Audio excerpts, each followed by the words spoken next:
Hello guys, first of all headlines. Ansa की जिंदगी बनी शॉपिंग मॉल का बैटलफील्ड। ईशा और अंसा की दोस्ती ने सबको क्यों जला दिया? फोफो का गिफ्ट मोहब्बत था या इंसल्ट?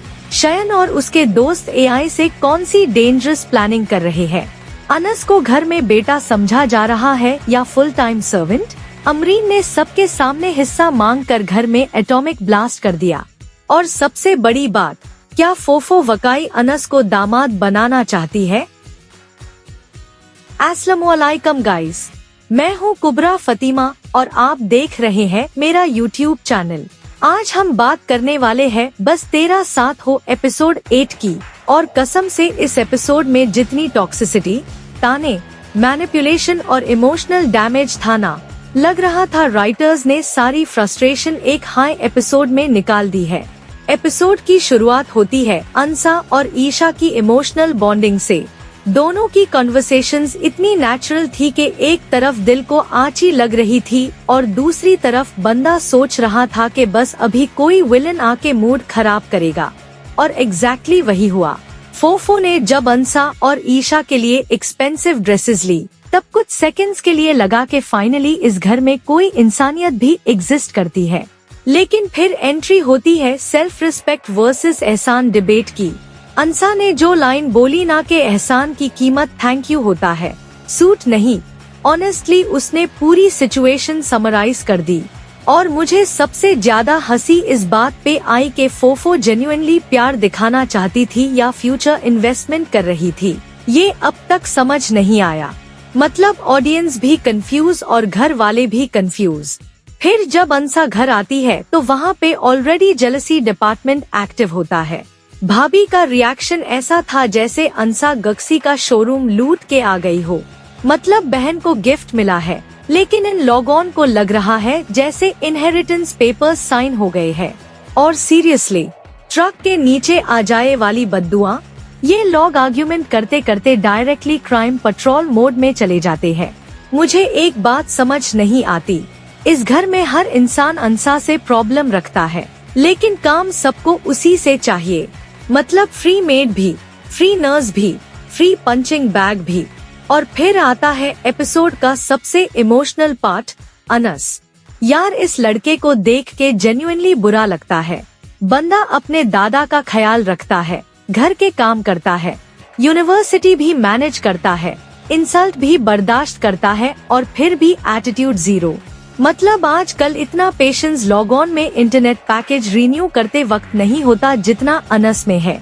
लेकिन अमरीन ने जो सबके सामने सच बोला ना, वाह, उसने सीधा एक्सपोज कर दिया कि घर वाले अनस को फैमिली मेंबर कम और अनपेड स्टाफ ज्यादा समझते हैं।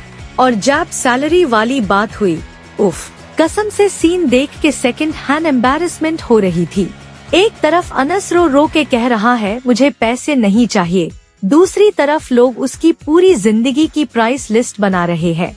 मतलब बंदा इंसान है या मंथली पैकेज? और भाई, जो लाइन बोली गई कि मेल नर्स रखेंगे तो उसको भी सैलरी देनी पड़ेगी, ये लाइन सीधा दिल पे लगी। इस एपिसोड में एक और डेंजरस चीज चल रही थी और वो थी शयन की एआई वाली प्लानिंग। भाई साहब रिवेंज लेने निकले हैं या नेटफ्लिक्स डॉक्यूमेंट्री बनाने? इतनी बार frame by frame same video चाहिए, सुन लिया कि मुझे लगा अब एडिटर भी रिजाइन कर देगा। और ऑनेस्टली ये ट्रैक काफी डेंजरस लग रहा है। एआई का मिसयूज दिखाया जा रहा है और क्लियरली लग रहा है कि आगे जाके कोई बड़ा स्कैंडल क्रिएट होने वाला है। लेकिन एपिसोड का सबसे इंटरेस्टिंग एंगल था फोफो और अनस का रिलेशन। अब देखो, घर वेल ऑलरेडी कॉन्स्पिरेसी थ्योरीज बना चुके हैं।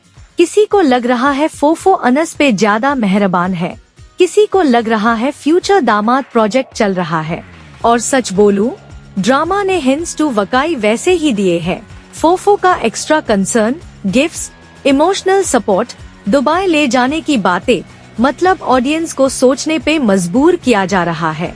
लेकिन मुझे लगता है असली मसला मोहब्बत नहीं, क्लास डिफरेंस है। सबको डर है कि अगर अनस फाइनेंशियली स्टेबल हो गया, कॉन्फिडेंट हो गया, अपना हक मांगने लगा, तो फिर सालों से जो लोग उससे दबा के बैठे हैं उनका सिस्टम हिल जाएगा। और ये बात शेरीन ने भी इनडायरेक्टली बोल दी। उसने क्लियरली पॉइंट आउट किया कि अगर अनस को बिजनेस का हिस्सा मिल गया तो वो वेल एस्टैब्लिश्ड भी हो जाएगा। मतलब भाई वाह, इंसान की इज्जत भी बैंक बैलेंस से अटैच कर दी गई है। और अंसा, यार इस लड़की का फियर जेन्युइनली रियल लग रहा था। जब उसने बोला कि मैं सोती होंगी और मेरे ऊपर पेट्रोल छिड़क देंगे, ऑनेस्टली अस मोमेंट पे ड्रामा डार्क हो गया था। ईशा का उसके लिए रिकॉर्डिंग ऑन करना एक स्मार्ट मूव था। एटलीस्ट कोई तो है जो अंसा को सीरियसली ले रहा है। और एक साइड नोट, भाभी का हर दूसरे मिनट हरामखोर बोलना देख के लग रहा था उनको गालियों का ईयरली अनलिमिटेड पैकेज मिला हुआ है। एपिसोड का एंडिंग भी काफी सिंबॉलिक था। एक तरफ अनस को नए कपड़े और पैसे दिए जा रहे हैं, दूसरी तरफ उसके पीछे पूरी फैमिली कैलकुलेशंस कर रही है। मतलब बंदा खुश हो भी नहीं सकता बिना किसी की कॉन्स्पिरेसी मीटिंग के। ओवरऑल अगर मेन ऑनेस्टली बोलूं तो ये एपिसोड इमोशंस, सार्काज्म, टॉक्सिसिटी और हिडन एजेंडास का फुल कॉम्बो था। हर कैरेक्टर अपनी फ्रस्ट्रेशन किसी और पे निकाल रहा है और बीच में सिर्फ अनस और अंसा पिस रहे हैं। अब देखना ये होगा कि क्या फोफो वकाई अनस को दुबई ले जाएंगी, क्या अनस को उसका हक मिलेगा, क्या एआई रिवेंज प्लान किसी की जिंदगी तबाह करेगा, और सबसे इम्पोर्टेंट, क्या इस घर में कभी कोई नॉर्मल कॉन्वर्सेशन भी होगी बिना लड़ाई के। आपको क्या लगता है, फोफो सच में अनस के लिए सिंसियर है या उनके दिमाग में कोई और प्लान चल रहा है? कमेंट सेक्शन में जरूर बताना। वीडियो पसंद आए तो लाइक, शेयर और सब्सक्राइब करना बिल्कुल मत भूलिए। मैं थी कुबरा फतिमा, मिलती हूँ नेक्स्ट ब्रेकडाउन में। अल्लाह हाफिज।